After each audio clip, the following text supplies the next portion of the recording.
Hello and welcome to Beyond Boundaries. My name is Justin Douglas. So pumped to have you with me today for this episode of Beyond Boundaries.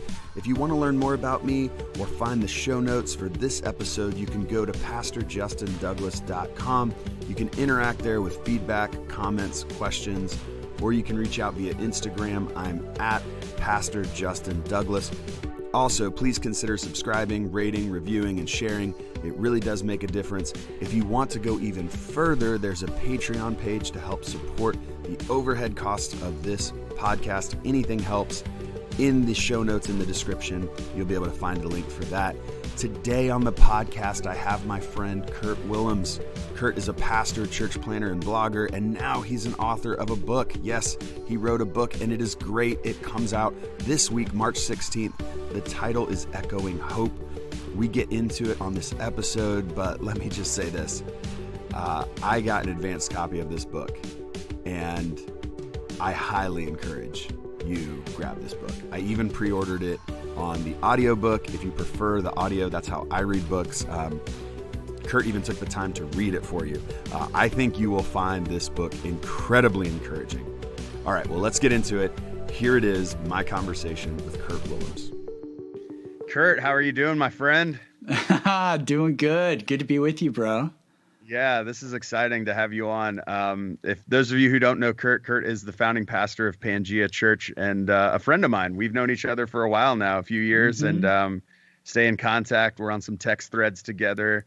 And I heard you were getting a book. You had actually let me and a few other pastors know when it kind of got greenlighted when you started the writing process. And it's exciting to see it coming out here soon. What, March 16th? Am I right on that date, or March? Man, yeah, March 16th. It's the day before my 14-year anniversary. So really, wow. Yeah, I kind of told Lauren, and we kind of get it.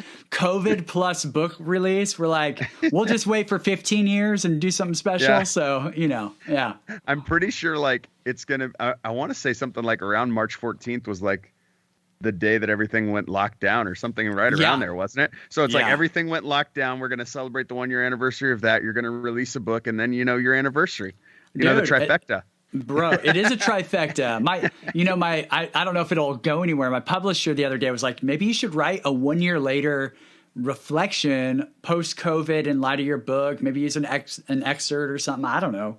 Yeah. So we'll see. 'Cause your book is about hope, which is everyone wants to write a book in the middle of a pandemic about hope, That's, dude, it's crazy. I mean, we could talk about that, but I mean, the first draft was done before COVID. Yeah. And then, but I mean, my revisions were thoroughly during COVID. So there's a lot of that actually helped inform the final shape. But dude, it's crazy. Well, even as I was reading it, you referenced COVID. So I knew you had to have gone back into it and either imported that, and you even referenced some of,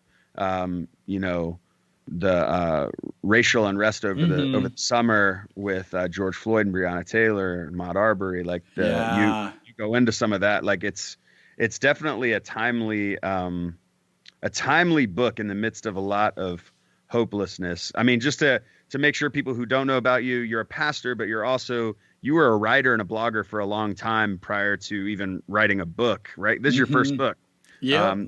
So, and a podcaster too, Paulcast, if people remember that, if they listened. I mean, you even interviewed N.T. Wright on that, right? I believe. Yeah. So so it was the Paulcast for the first couple of years. It's now Theology Curator, but it as it transitioned, because I had that contact, I think I've done 3 interviews with him now. So it's been, it's pretty fun. Yeah. Little things like that have been a cool bonus part of the journey of just creating content, Yeah. And you're in Seattle. How do you like Seattle? Love it. Hate it. All of it. And your wife's name's Lauren, and you guys have 2 daughters, right? Yeah. And let me clarify. Love Seattle, but it's raining right now, so I don't love rain. So we're in that season. Hold on, you don't love rain and you live in Seattle? It's a big problem I have. I mean, honestly, I'm a California guy, so I moved out here, and it's like, I'm going to adopt the rain. It's going to be a part of my life. And it just never has. It's been 7.5 years. And I'm just like, this is awful. Yeah. I hate the rain, but whatever. We get past the winter. And yeah, no, I've got two wonderful kiddos and my wife, Lauren. And yeah, we've been here quite a while, just doing the church thing and the life thing. And my wife's a teacher, so she's doing the special ed teaching thing. So we're thoroughly here for sure. Yeah. And you planted Pangea, if I'm remembering correctly. How long ago was that? Was that 7 years ago when you moved to Seattle? So kind of or shortly after. Yeah, shortly after. Like we had like a year and a half of house church gatherings and sort of like figuring out what it was. Then we did a public launch. And now, I mean, post-COVID, we may end up back in house church mode for a while. I honestly don't know. Like everything's going to be different, So yeah. Yeah. How are you guys all online right now? I would assume is that kind of the situation. That's how we are too. Yeah. We're all online. Yeah.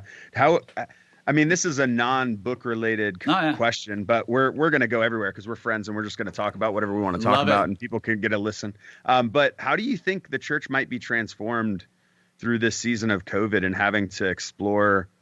So many churches have had to explore their online presence in a new way, which I think has been good for a lot of churches, having to almost being forced to engage technologically, which so many churches, I think, didn't even have websites, let alone Facebook pages before this. Oh, dude. And so I think it puts the church out there a little more.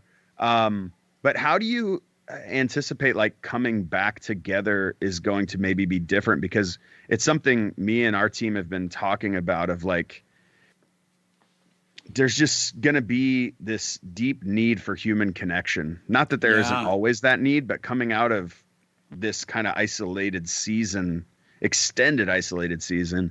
I don't know that people want to come sit and listen to a 40-minute sermon and some songs played at them and then leave. Like the need for human connection is going to be more than the need for like a pastor to impart information. And I think it could be transformative for the church to grow communally in like the way they engage. So I'm curious to hear what you're thinking about that or seeing or considering as a pastor. Have you thought about that much? Yeah, a little bit. I mean, I think I agree with you that the human connection thing is going to be the biggest thing. So other places in the country are different.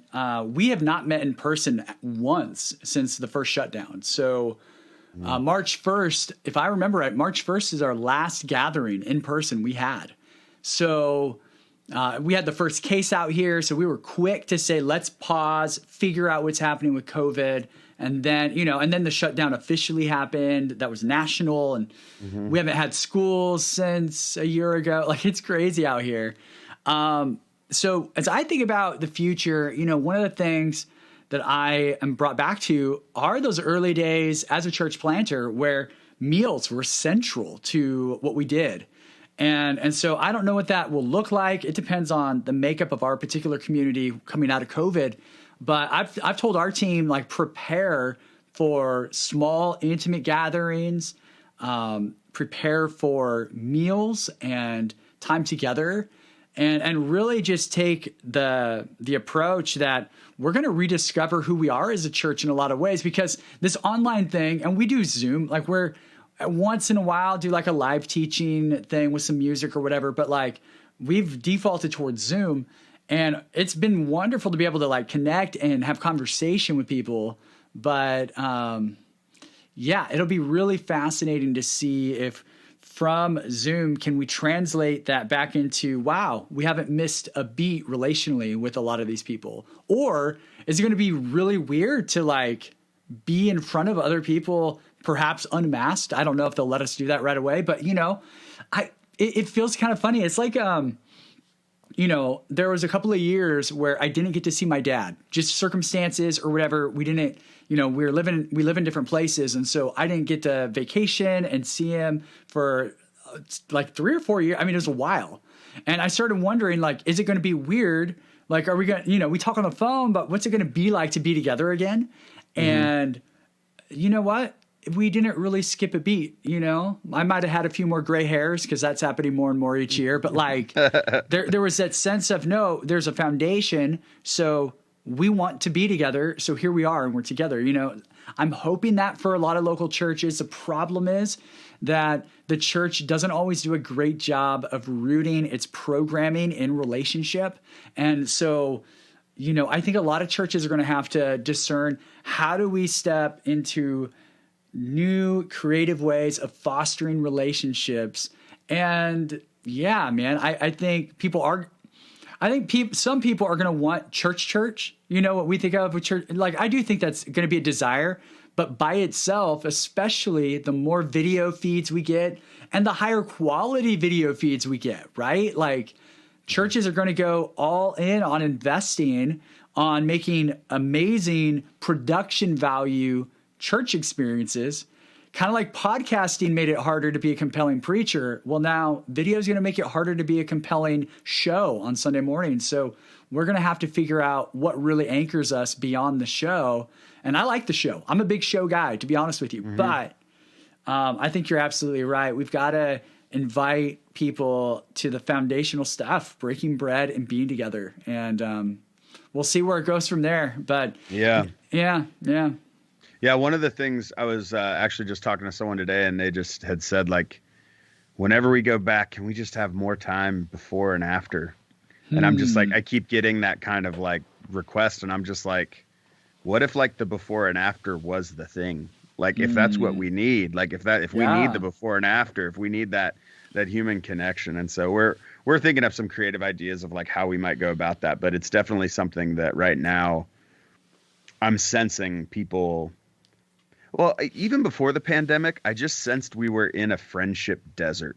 Like, a lot of people just don't have friends, or they have very few friends. And I think because we become so transient too, like people are moving here and there. And so like their friends, they leave their friends to move to a new region or whatever. Like there's less and less people just staying in one place their whole life, or even their whole adult life. Right. So you just have this like shuffling that's happening, and making new friends is hard, and being connected in that meaningful way where you trust one another and you have that type of meaningful relationship. And so I think there was already that hole that existed. And then this is like a new hole of just like, we desire to be in community with one another. That's like, that's rooted in our being and who we are. Like, let us make them in our image, in the sense of like, God is a community of energy, and we are as well, like needing to be in community. Right. And the same way God is. And so, it's going to be interesting.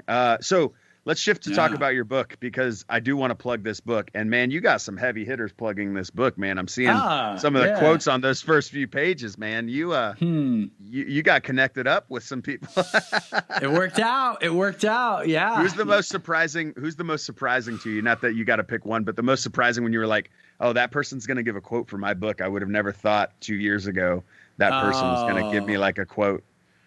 Dude, is that putting you on the spot because you got to then like not pick one if I tell you to pick, like you're going to leave one out or something? No, I mean, there's like 20 of them. I got a lot. I know. It's like, wild, man. I reached out to people, and there were a few no's that were a bummer, but I was like, dude, so many people are saying yes. I thought the publisher was going to say, we can't put them all in the book. I was worried, to be honest with you. I was like, I hope I don't offend anyone if they don't make it in the book, That was really cool. I mean, that was a huge honor. Yeah.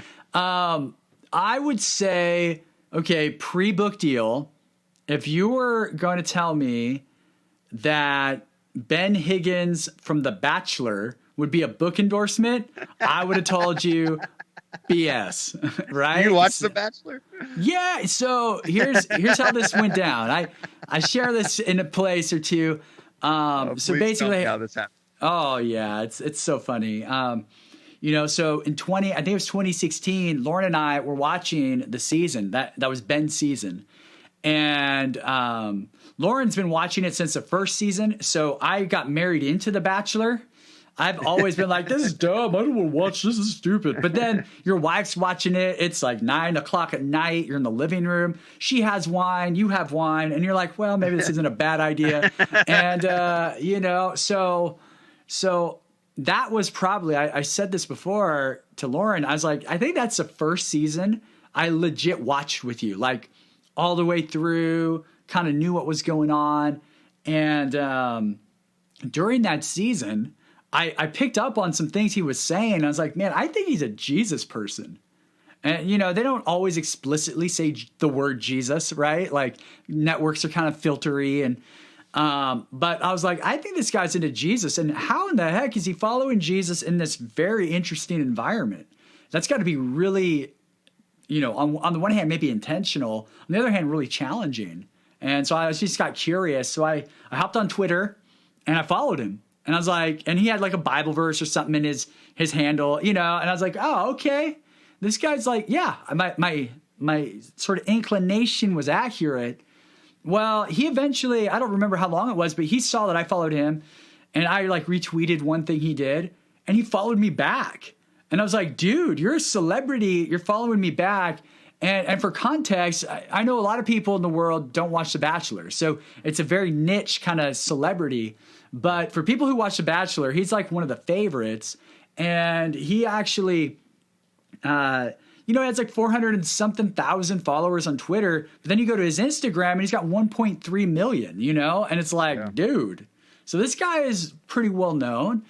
And so for several years, it was just like once in a while, I'd retweet something he saw or he said, or he retweeted me a couple of times out of the blue. I was all, that's cool. And then I was in the middle of like the negotiation process with a publisher, and we were multiple publishers at that point. And we were talking, I was talking to my agent and just processing. And it's like, Kurt, if you have just one connection to some marketing kind of, you know what I mean? Like publishers need that one extra sort of awesome sometimes, right? To really say yes. Yeah. And I was like, well, here's a Hail Mary. I'll ask this Ben guy who I've been interacting with on Twitter a little bit. So I went to Twitter, I went to my direct message and I was like, this isn't going to work. And I wrote, hey, Ben, dude, it's been cool following each other all these years. Appreciate what you're up to. Any chance you'd want to endorse a book about Jesus, hope, and pain? And he wrote me back later that day. He's like, dude, I'm never in my direct messages. Happen to see this. Here's my cell number. Let's talk. I'm definitely willing to support you. And I was all, what? Like, it blew my mind. And from there, man, we developed a legit friendship. And, we talk on the phone once in a while. We text all the time. And he came to Seattle the week before the shutdown for something called The Bachelor Live, which is like the road show. And he was the host of that, co-host. And so we got to like behind the scenes it with him the whole night. So we got free seats really close to the front. We got to hang out like in his bus, which his tour bus, he had to log out John Legend from Netflix in his bus because John Legend apparently had been in there last, right? Like, isn't that crazy? Like, no, I would just be like, what is John Legend watching? We're going to watch that. Yeah, we're going to rewatch all that. That's right. We're just going to be, what's on his watch list? Yeah. So, it was just like surreal, but the guy's just a normal dude who stumbled into this Hollywood thing. Right. And he does love Jesus, and he's had to really figure out how to navigate this, right? So we also had the connection. He just released a book back to our earlier point on like a friendship desert. His book is about that, actually. It's called Alone in Plain Sight, and it's all about that. So long story short, we end up connecting over writing books at the same time, and he just released. He's like a month and a half ahead of me. So, so he by far is the most big, surprising sort of endorser. And I would say he's my only non-Christian author. But as of a month and a half ago, he's actually also a Christian author. So it's kind of a crazy deal. But, some of the others, I'm super pumped on everyone who wrote an endorsement. Many of them I knew because of podcasting that just kind of gave me an extra in, or from other ministry things. But what a cool group of people to help launch my first book. Yeah. What was the writing process like? I mean, I know it's you've done a lot of writing in the past. Down the road someday I may write a book. I have book ideas in my head, but it's like the time and the discipline of writing a book is a whole different thing. It's one thing to be in the discipline of writing a blog post weekly or something like that, or even daily, but to write a book, it just requires so much from what I've heard, and even reading books like The War of Art and some of these other books that like go through process of creativity. And I'm a creative, so I love creating, but it's such a hard process, I think, of like writing something and then going back over it, and then writing, going back over, and just like revisiting words that you've said so many times that it's almost like, I mean, I write music, so it's like listening to a song 100 times, and by the 100th time you're like, it's just all sounding the same now. Who even wants to listen to this song? I'm already done with it, and it's not even out yet. So how was that process for you? Because this is your first book, and I think the process of even creativity is an interesting one. Oh yeah. What was that like for you? Speak a little bit about that. Yeah, no, I mean, I think the creative part is definitely something that, well, let me say it this way. So today, how funny, I was recording like little videos that I'm going to make available to anyone who buys the book. And I go through every single chapter, and each video is just one chapter.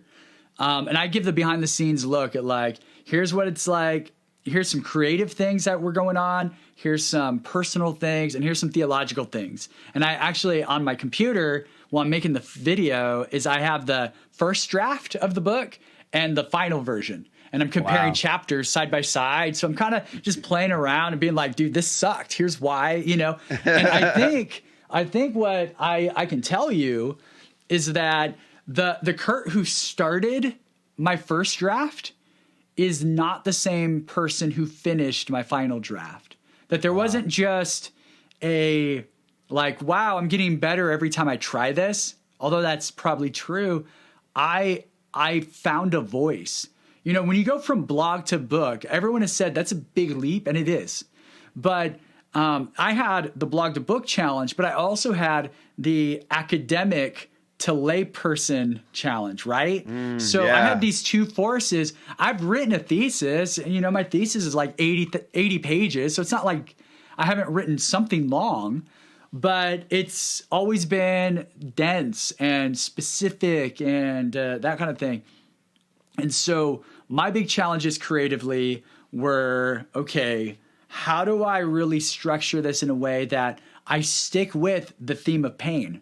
You know, there were times when I had ideas about Jesus that I was thrilled about, but then at the end of the chapter, when it was done, it's like, did I even mention the word pain here? I've got to make sure you know what I mean? And so, so a lot of that's just really finding my voice, and then finding the thread and really honoring the thread throughout the process. So that's part of it. Creatively, I'd also say, dude, I don't do this in a vacuum. And that's been a big blessing to me. I had a creative partner. His name's Paul Pastor, who's also, he happens to be a great author as well, but is an editor for Waterbrook, which is where I got this thing published. And he helped me see things that I wouldn't see. He's like, dude, you've got to invite the reader here. You know, you've got to give them handles, not just inspiration. So one of the big creative things I learned about myself is my tendency has been to leave people in preaching and in writing with like the big, whoa, isn't this big vision inspiring? Isn't this awesome? But no handles of like, what can you do with this? And so this book represents being pushed creatively to always be able to bring even that abstract inspiration stuff down to actually this applies to my real world experience right now. So for me creatively, that was a big stretch. Taking off the professor hat and just like honoring it, but like really honing in the pastoral / guide, maybe spiritual director hat. That was a challenge. There's a few chapters that were very academic that I got a lot of pushback on, not because the content was bad, but because it just wasn't helping the reader. And so it was a painstaking process, I would say, if that's the right word.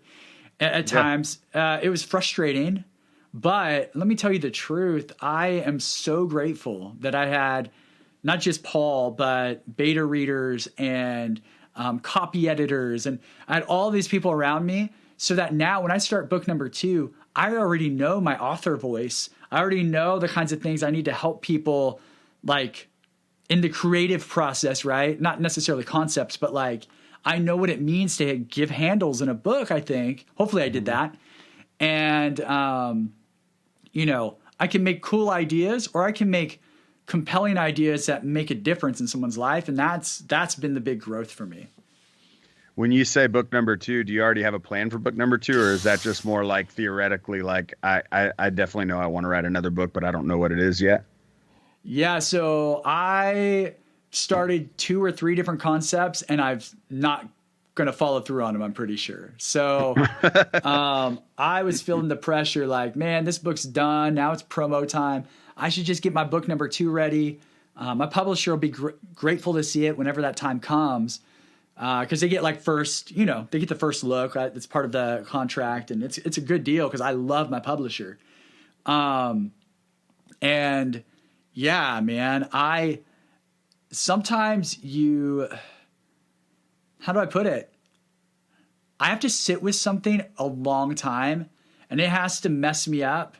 And I have to have some epiphanies. A lot of those happen in the shower for me, or when I'm driving, and I have to have my voice notes ready.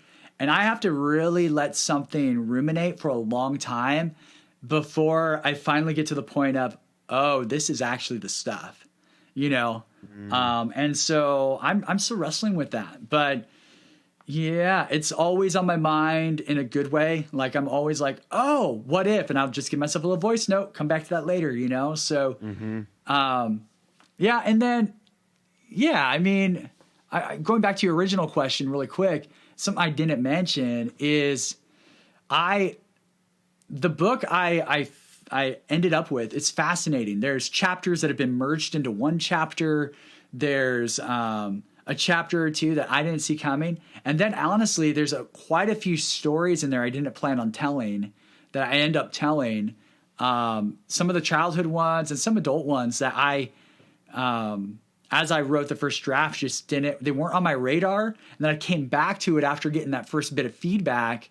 And I was like, oh, remember that one time, And so some of those stories come into play, and dude. So like the deeply personal story where you're a child in your room, in your bed, and you're experiencing like this traumatic event where you're, if I'm remembering correctly, your mother's boyfriend, correct? Correct. Yep. Is like, there's a drunk abuse is what, and there's violence you're experiencing in that moment. Yeah, man, that was incredibly vulnerable. Like that story. And I know you, I'm friends with you. And like, I was like, oh, I didn't know this about Kurt, and I didn't know.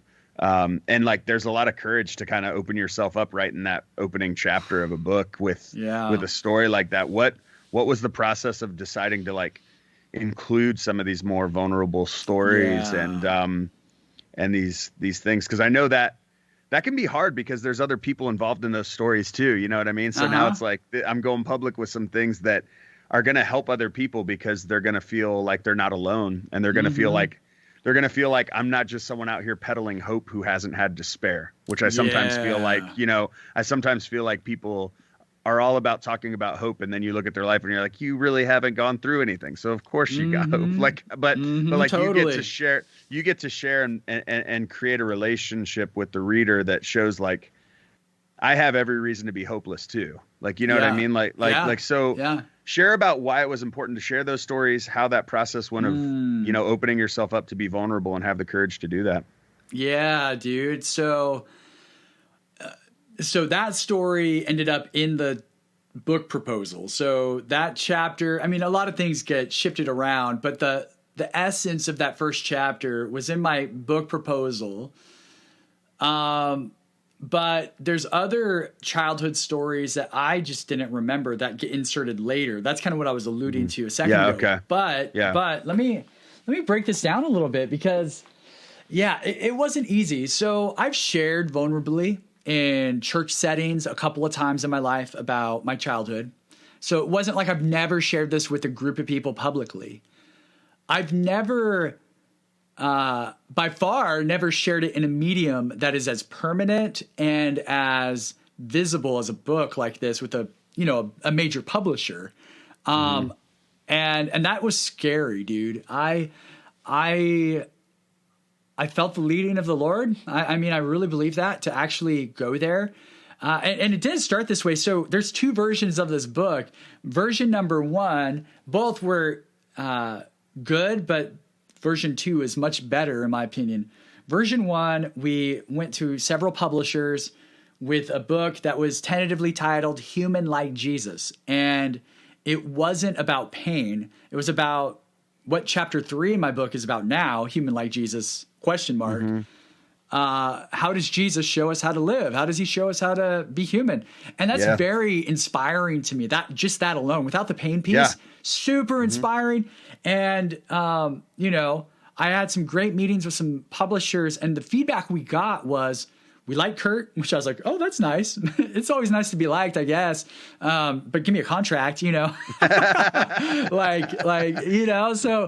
we like Kurt, which, okay, maybe someday I'll get a book deal because this keeps dragging out.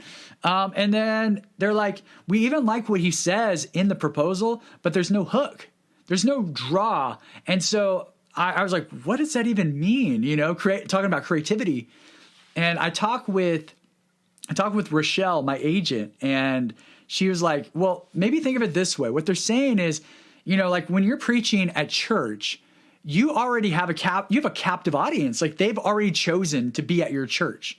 They can leave if they want, but ultimately they're in the room because something about the church has drawn them in or whatever. They're there. So anything you say that's interesting, they have to hear if they're there on a Sunday morning. Whereas with a book, you don't have a captive audience. You have to capture an audience, get them into the pages of the book, and then hopefully they resonate with something that you've written down. And so that framework, it wasn't just about, oh, I gotta fluff up this book so that people like it. It was, I've got to figure out what's the connection point between the humanity of Jesus and real people and real situations. And it took me a few weeks, but I was sitting with it and I was like, you know what? It's suffering. It's pain. Like if you want to be human like Jesus, the reason Jesus can say that Jesus was human like us is because Jesus suffered, right? So dang. Oh yeah, my story. Oh, I kind of said it this way in a sermon one time. Oh, let's play with that a little bit, and then the creativity. And then I actually go to write down that story. And I, for people who haven't read the book yet, I go through 5 senses, right? That framework came, it's kind of like the Ignatian formula. It just accidentally worked. And I write it down and I come up with this new vision of the book that it's about pain and hope and the tension and following Jesus in the midst of it. And it was like emotional to write that. I mean, that wasn't easy to put because I knew what I'm doing is I'm opening myself up first. My agent is going to read this, which I trust her, but it's another human being. And she could say, oh, thanks for sharing your story, but it doesn't work, And I've just been vulnerable and it doesn't work creatively. Yeah. It didn't happen that way, obviously. I'm going to give it to random people in the publishing world. It's just going to be this thing. And eventually it became clear that is what Jesus was inviting me to be a part of, opening myself up, but doing so with discretion. You're right. It involves other people. So you may remember footnotes where I'm like, hey, I have permission from my mom to share this. You need to know that I love, and I really try and just say real, true, and beautiful things about my mom in the book over, a couple of times. I never mention my siblings by name, not once, because they have their own stories to tell. It's not my story to tell. And not even in the acknowledgments, which I kind of feel bad about because they're going to read it. And I'm like, so-and-so by name. So, and then it's like, oh, and my siblings. But it's very intentional because my story is my story. And my mom happens to be a major player in part of my story, part of my painful memories. So she's there, but I'm not going to shame her for being there. She just happens to be there, I didn't write down the address of the abuser or something. I could have been horrible to him. And I call it out. I call him out as bad, right? But again, so there's that. Let me add this one thing. I mentioned Ben Higgins earlier, and in the book, I share this story. I was like, when we first had our big conversation, I was like, you're vulnerable all the time in front of people, like in a mass audience. I've never had to do that. Mm-hmm. Is this like, tell me how you do it? And I'm sensing God wants me to, but dude, I'm nervous. And he straight up just talked about how he used to really like get bothered by media would criticize every little thing, and he'd see an article criticizing himself and just like, he would take it so personally. And he had this moment with God where it was like, no, your platform isn't about you. It's about how you can be a force of good in the world. And he realized in that moment that his vulnerability was actually the platform for his strength. And he shared that story with me, and it was just like, oh, okay. I think I've been hearing from God correctly. And thank you, bro, for just sharing that insight. Being a Hollywood guy, like, wow, And so I think that was just real permission giving in a different way. He didn't have to share that story, and I probably would have gone forward with what I did. But that was just really another moment where there's just added grace that, hey, being vulnerable, it's okay. And so as I was vulnerable, I tried to make sure the stories weren't about, look at how great Kurt is, because I really, that's just a bunch of crap. Like, I don't want to do that. The medium of writing a book already says that, unfortunately. So I didn't want to overdo that, right? Look at me, the survivor. And make sure I honor people that are connected to the story. I think that actually worked out, and I'm grateful that it did. But dude, I'm gonna, my business is gonna be all over the place in about 3 weeks. So I'm kind of interesting to see, especially people who don't like maybe something I said theologically. I'm anticipating things like, wow, what a powerful story, but man, his theology is all jacked up. Or, I'm anticipating all these like different kinds of people. And I also just got to rest in the fact that everything is fine. And this is a gift to be able to. Dude, anybody doing anything worthwhile is going to be criticized. Dude. That's right. That's what I've learned in life. I've learned in life, if you're going to do anything with any amount of conviction, you're going to be criticized. It doesn't matter what it is. That's right. Someone's going to find a reason to put you down for it. So don't pay any mind to that. So echoing hope, how the humanity of Jesus redeems our pain. You still were able to get the humanity of Jesus in that subtitle. Mm-hmm. How did you come across the title echoing hope? I mean, you kind of reference the grave and how Jesus has conquered death with that echoing, from the grave, like in the book. But tell people a little bit about how you ended up on that title. I'll say it one more time: echoing hope, how the humanity of Jesus redeems our pain. And just a little plug, you can pre-order it now. You know what I mean? Yeah, you can. Audiobook. Dude, Kindle, I'm going to listen to the audiobook. You read it, right? You read? I read it. I'm all in on it too. The producer from Random House was just like, I love your style. Like, keep the energy. So it's high energy. Nice. I cry a couple times. Yeah. I'm going to listen to it that way. I mean, I've read a good portion of it just from what you gave me, but at the same time, like I'm an auditory learner. So when I listen to it, it'll be a lot more, it just in the way I learn, it'll stick a lot more. So I use one of those Audible credits, man. It's coming when it comes out. So, but tell us a little bit about the title. How did you land on that title?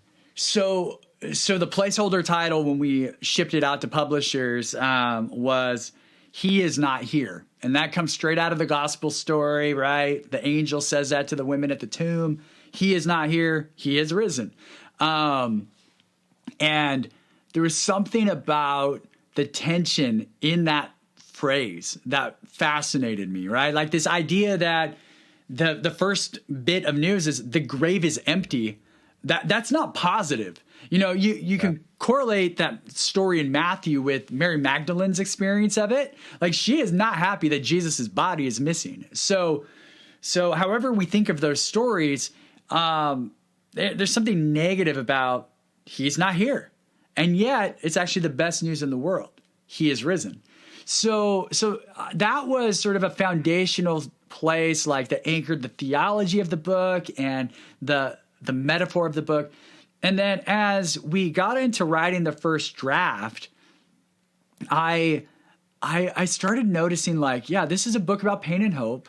And in conversation with someone, the phrase just came out of my mouth, like echoes of hope, like talking about my book. And I was like, I got to write that down. So I just wrote that down.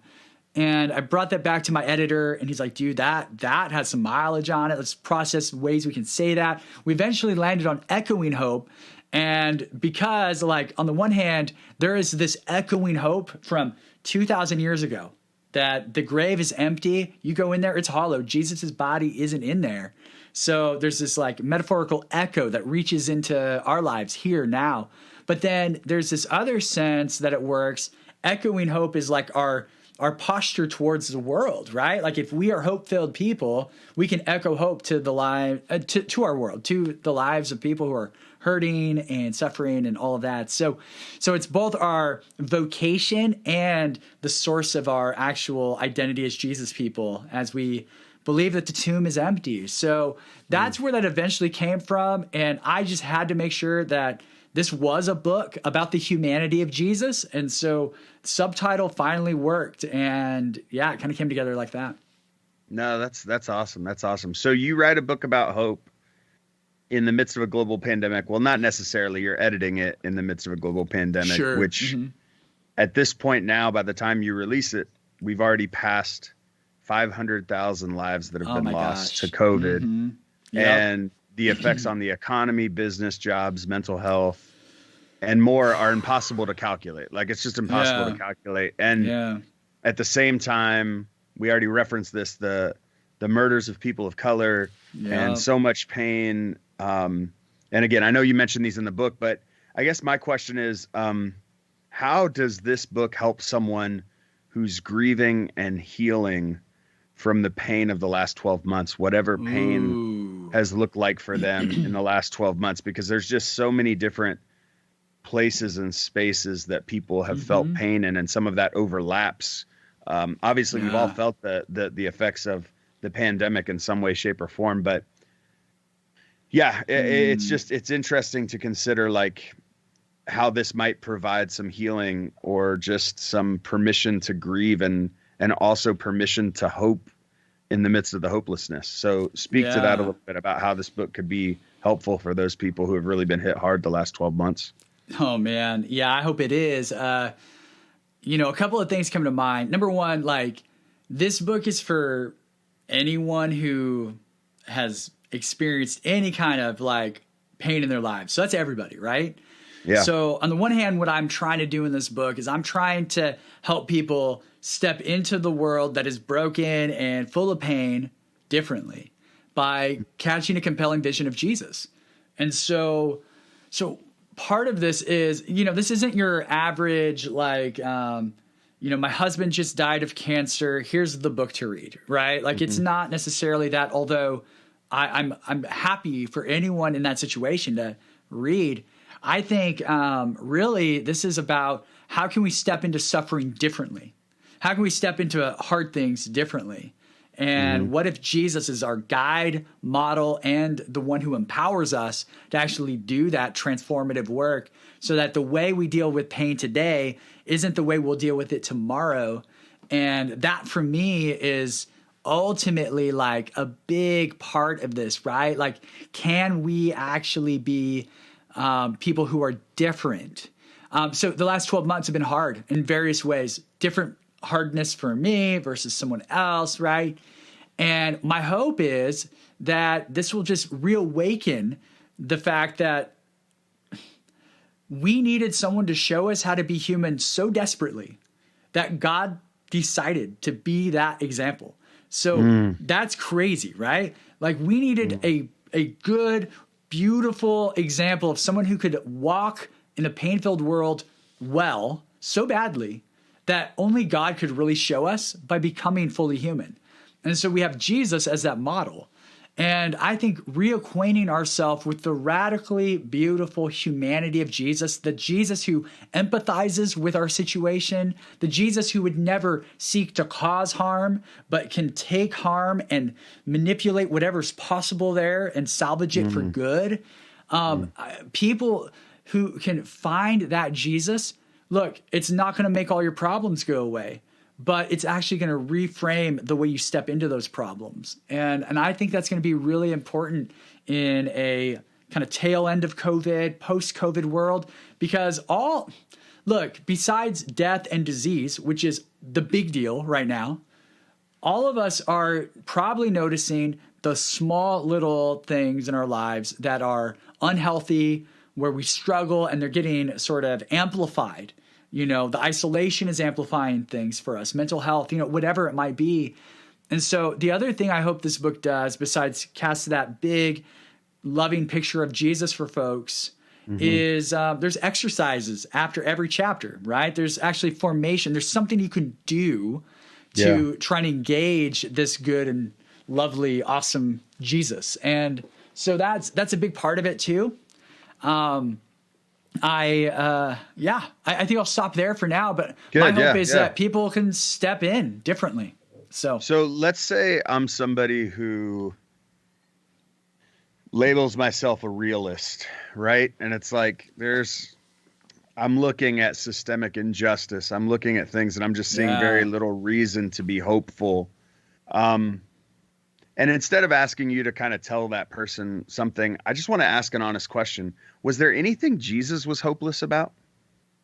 Like and even as a pastor, I think that I asked that question. I've been pondering on it a little bit today, and I'm like, well, he goes off on the 7 woes against the Pharisees, but he wasn't hopeless about Pharisees. Like, he invited Pharisees to join him. Like, Nicodemus was a Pharisee. Like, he does kind of talk about the people at one point, and he says, how I've longed to gather them like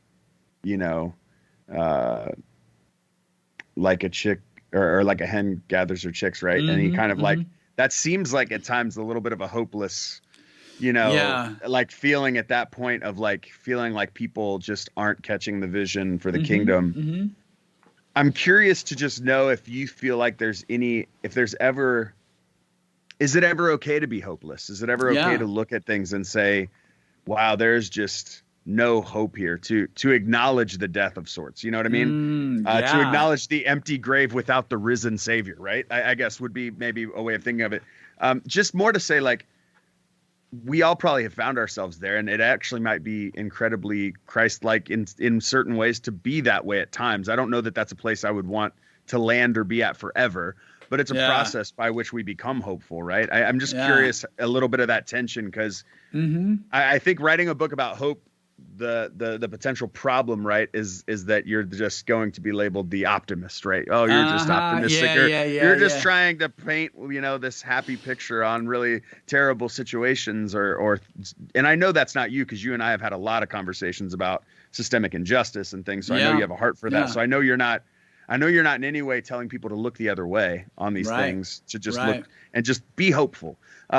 So tell me a little bit about that tension of hopelessness and justice and realism in our circumstance. Oh, dude, that's so good. That's so good. And your other point about Jesus, I mean, I think, I think Jesus definitely experienced hopelessness. I want to just be blunt and say hopelessness is not a sin.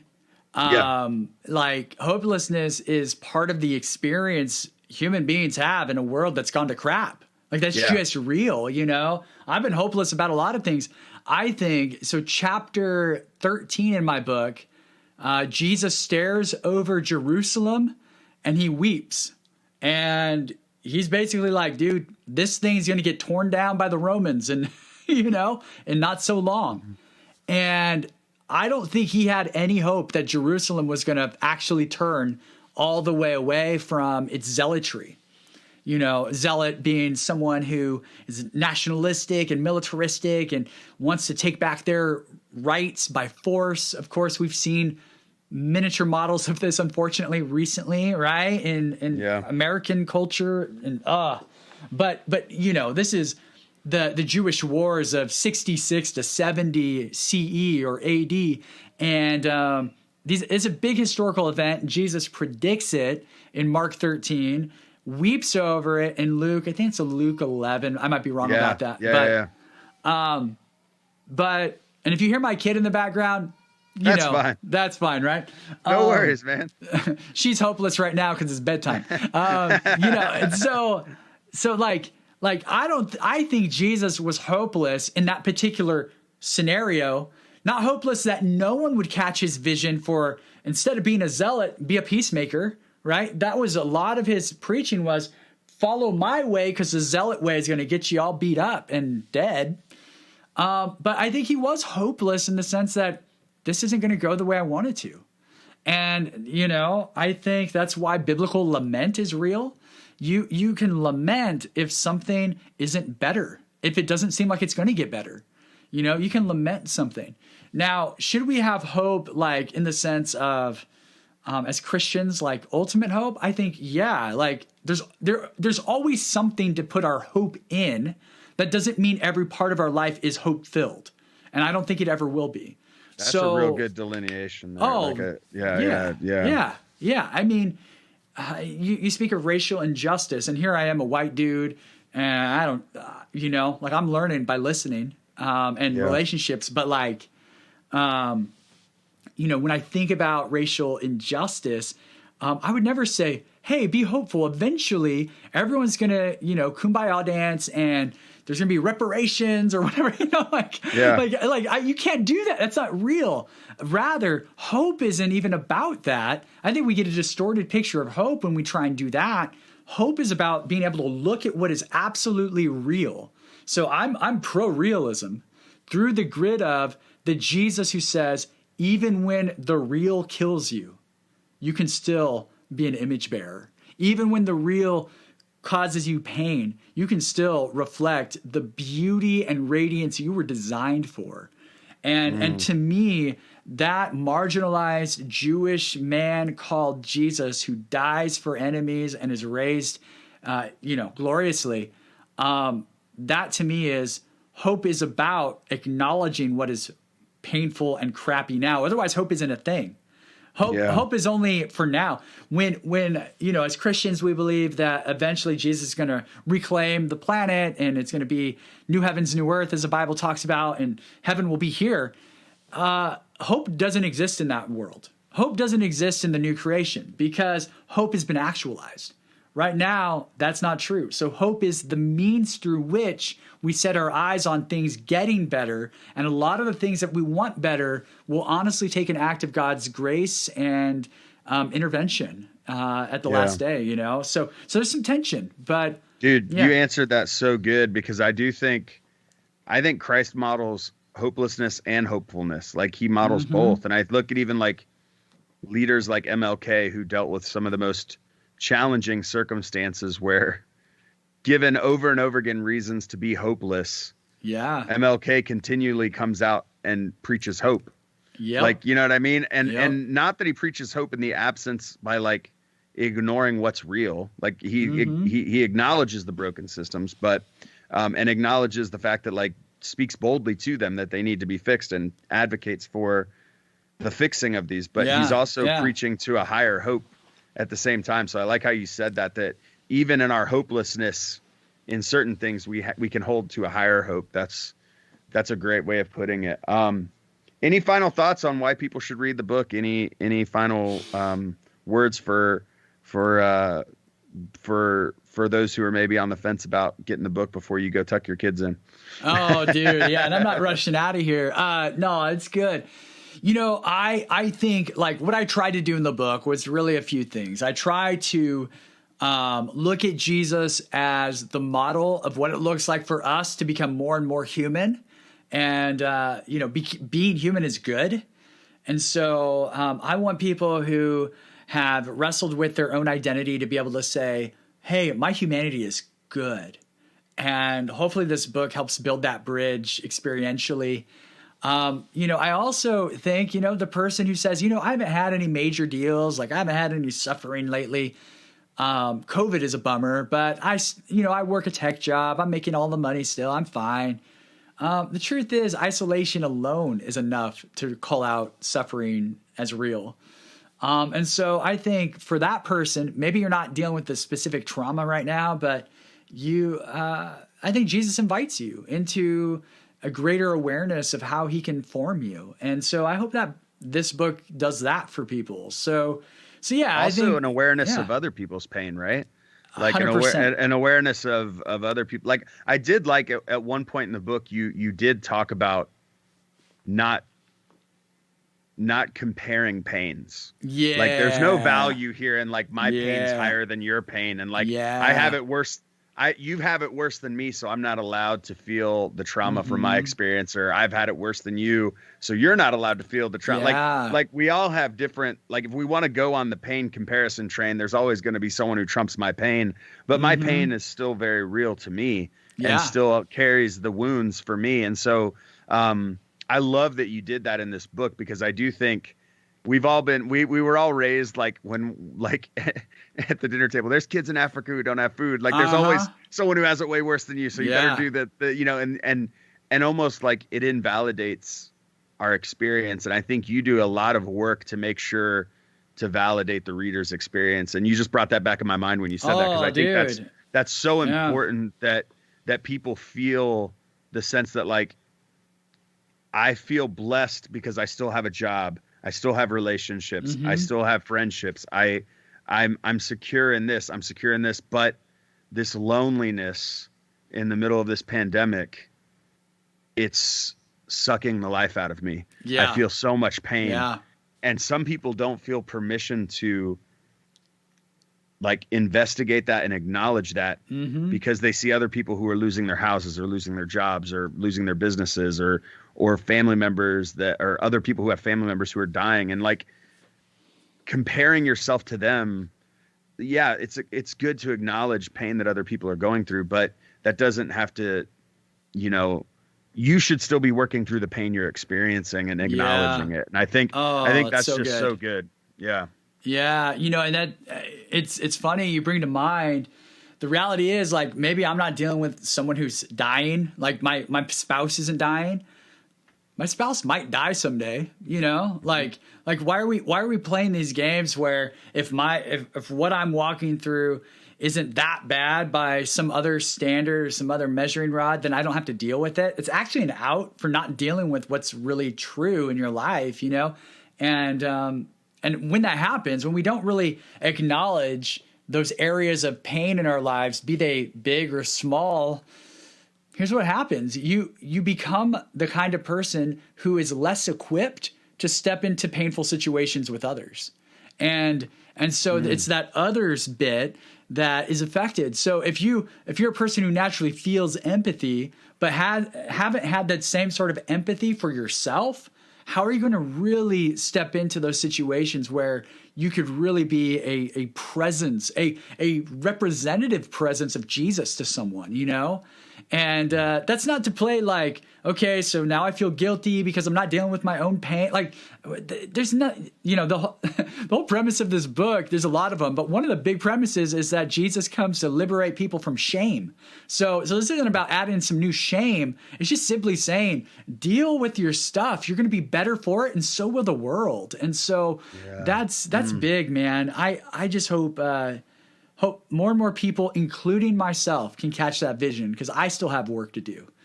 We all have work to do. And yet there's a gracious God who says, you can do it. Let me show you how. Walk with me. Yeah. I think that's pretty amazing. Well, dude, I'm proud of you for writing a book about the humanity of Jesus. So often we want to really focus on the divinity of Jesus, which is important, but I think the humanness of Jesus is what I think is so radical about the story, right? Yeah, I mean, when we really think about the story of God becoming human like that, that is a radical plot twist to the story up to that point, right? Like that is, God is so distant and far away, including living in a temple, in the sense of like just everything is so ritualized in that way, and then God comes in human form, and it's like there's a reason this happened. Yeah. And the reason it happened is because we needed a guide for how to be human. And so I think, much of what you say in this book, I think is really going to be helpful for a lot of people to say, I'm permitted to follow Jesus and be a human being. Like anyone who ever told me anything different than that, was wrong. Like I'm a human. That's who I am. Yeah. I need permission to be that. And from that place, of recognizing the humanity of Jesus and seeing that as a model, I'm going to be a better follower of Jesus if I can catch that vision and then hopefully import my pain into this, reality. And it's interesting because we even see Paul talk about pain and James talk about pain, and this idea of pain almost for them became this like joy in the sense of James saying like, consider it pure joy when you face trials, because they had a higher hope to hold on to. Like they were able to redirect that pretty quickly. You know what I mean? That struggle. So I think a lot of people who have gone through pain, this is a great opportunity to kind of pick this book up, check it out. If you got that Audible credit sitting around, go click purchase. People can pre-order the book. Is there any place they should do it that you recommend, or is it just wherever they buy books? Wherever you buy books is fine. You can go to echoinghope.com, and there's a bunch of different links to different stores. Of course, Audible is another option. If you're weird like me, and now look at me trying to sell books, right? This is going to sound so self-serving, but this is what I do with books that I want to really focus on. I get the Audible, but I also have the hard copy in front of me, and I let the Audible tell me how fast I should be reading. So I set Audible at like 3x or something, and it keeps my eyes moving fast, but then I can pause it and I can highlight, so everyone has their own. I do the same thing. Do you do that? I do the same thing, man. Bro. I have books that I've never actually read in the sense of like read them, but I've just skimmed while I'm listening to the audiobook, or I'll listen to the audiobook while I'm driving, and I'll be like, I'll ping a certain chapter and I'll save a quote or whatever, an audio quote, and then I'll go back and find it in the book and highlight it and put a little Post-it note there. Because I'll maybe like down the road, I want to use that for a sermon. So you and I are similar in that. Oh, that's so funny. If you want to buy it twice, buy it twice. That's what I'm saying. That's awesome. That makes me happy. On the real though, if people are listening to this and they're going to buy this book, it is better to buy it before it comes out, right? Like it's good for you because it might get you like if there's people listening and they know they're going to buy the book, they should buy it now because it actually like could potentially put you on some lists, right? If they buy it early, right? It's the whole algorithm thing of Amazon. It's such a game, but pre-orders all count for week 1 too. So like that's a big deal for getting like high levels in your categories or whatever. Like at the end of the day, I want this book to help people, as many as possible. Of course, it's pretty cool when people buy it, I'm guessing. I've never done that before, so we'll find out how cool it is. But like at the end of the day, I hope it really does help people. But if you're like, dude, I want to check this book out, then the sooner you buy it, the better. I'll appreciate it if you got to wait a month. It's all good. Yeah, awesome. Where can people follow you? You're on Twitter, you're on Instagram, right? What would be some ways people can connect with you on social platforms? And I'll put the links in the description. Sure. But what are the places you prefer people follow you? Oh man, I'm on Twitter, Facebook, and Instagram, and it's just / Kurt Willems, KurtWillems. Both of those get misspelled. Thank you to my parents. Then also, my website is theologycurator.com, and you can actually go to theologycurator.com, and there's like a place you can sign up for my newsletter, and that's kind of my home base. So I send those out somewhat sporadically, but a couple times a month, and that'll get you connected to all the other things I'm doing, updates, and mostly just fresh reflections and that kind of thing. So a couple of spots. Awesome. Kurt, thank you so much for being on Beyond Boundaries, and really hoping that you have a lot of success with this book. Oh, bro, what a cool thing to be a part of this. I love your podcast, and here I am. It's pretty rad. So thanks, dude. It was great to have you with me today on Beyond Boundaries. Huge thanks to Kurt for being on. All the links for Kurt's book and ways that you can connect with him are in the show notes and in the description, so make sure you check that out. Again, if you want to learn more about me and find the show notes for this episode, you can go to pastorjustindouglas.com. You can interact there with feedback, comments, questions, or you can reach out via Instagram at Pastor Justin Douglas. Again, please consider subscribing, rating, reviewing, sharing. It really does make a difference. And if you want to connect on Patreon to help cover the overhead costs, that would be awesome too. But more importantly, make sure you buy Kurt's book, because this is a good book and I think it's going to be great for you. May you go and live a life that is beyond boundaries, giving others love, exploring new ideas, and championing belonging.